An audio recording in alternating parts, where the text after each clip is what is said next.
Okay, so JUnits are part of Java, part of the Java collections, and as we've learned from other, tools that Java has or packages, JUnit has its own tools, and it's very useful for when you're coding, even as an individual or as a group, because with JUnit you can test each individual class.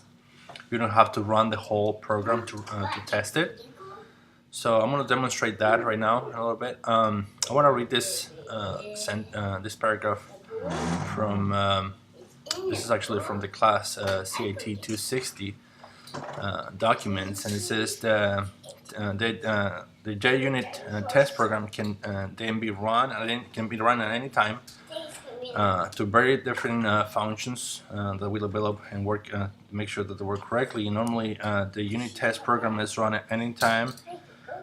Anytime a change is made to the code in one of the functions in the control layer. And one of the ways you can do this, let's say I have this little program that all it does is takes two numbers and multiply them to a power. And there's two very simple classes. So the main class asks the user for a number to be the the level of attack, I guess. This is part of my previous attempts during the CIT 260 class. So I'm recycling some code. Then the next integer that the user would input is the power number. So these two numbers will be, time by the, or the first one will be multiplied at the power of the second one.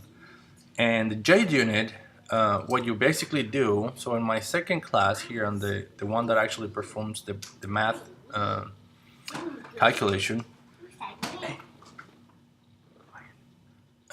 all you do is you click on the class that you want to test, you right click on it, and you bring the menu up, and then you go to tools, and this is obviously NetBeans. I'm not sure how it would work on Eclipse and the other script tools that we have. So you create an update test. You click on it, and the default is the JUnit test. One thing you want to make sure is that you don't have the initializer or finalizer. You want to make sure that they're on check. And then all you have to do is click OK. And as you can see right away on your source packages, a new package is created, and then creates this new test for you to run. And what it does is it only, when you run this class, this JUnit class, it would only run and test the class that you created from. It doesn't have to run the whole program. And if there's any errors or the script is not complete to run the whole system, you don't have to, because it would only test that one class. So as you can see, it gives you some default script. You can go ahead and delete some of that. And if you remember, let me highlight here. So it would require two integers, and it will return that. So in my test, if I go and put some values here just to test that class and make sure that it's working correctly. So let's say 2 to the power of 2. That would be a 4, right? So some of the variables here are very easy to understand. So they, for example, here one of the first integers the JUnit is going to test is that the expected result. You can go ahead and say, well, I'm expecting to get a 4, and so when the test runs, it understands that whatever it gets back has to match with this one. As you can see, we have these variables here, and this method right here would, try to match everything within the code. That's what it's called, assert equals. So it gets the expected result against the result that would come from these two variables. We'll see. So I'll go ahead and right click on this one and then run the file. If I'm not mistaken, it would pull up over here. Let's see. Was it this other one? There you go. Okay, yes. As you can see, it built up successfully, and it gives you a little detail on what happened. So the test was run. I ran one test. There was no failure, there was no errors, and there was nothing wrong with it. So it brings the results up.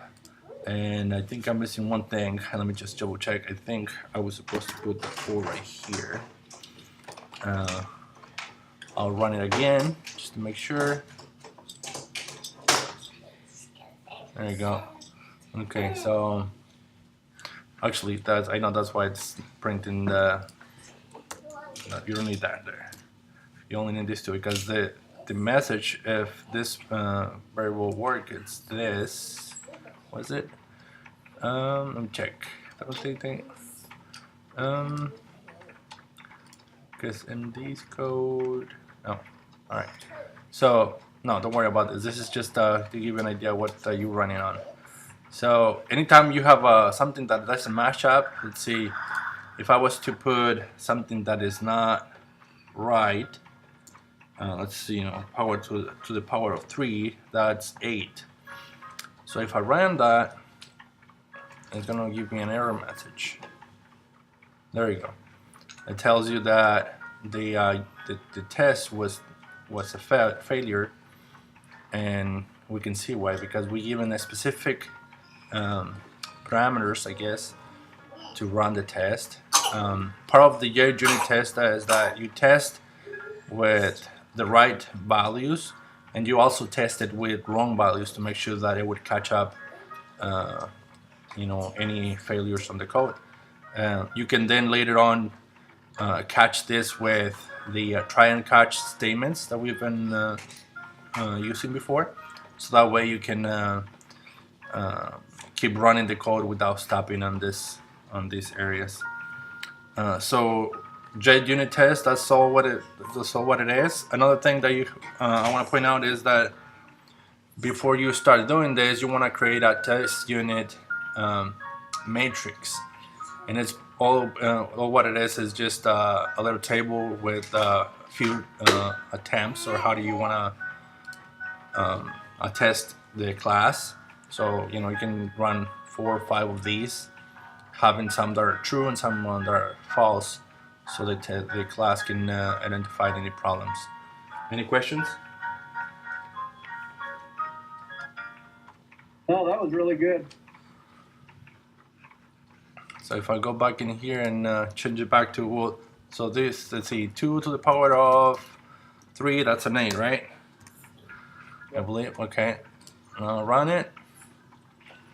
It's testing the and it's 100% pass. So you give the the value, the variables a value, and what's the expected result, and the JUnit test will try it out for you. Oh, that's really good. All right. Cassandra, any questions? I don't think so. Good. All right, I'll stop this.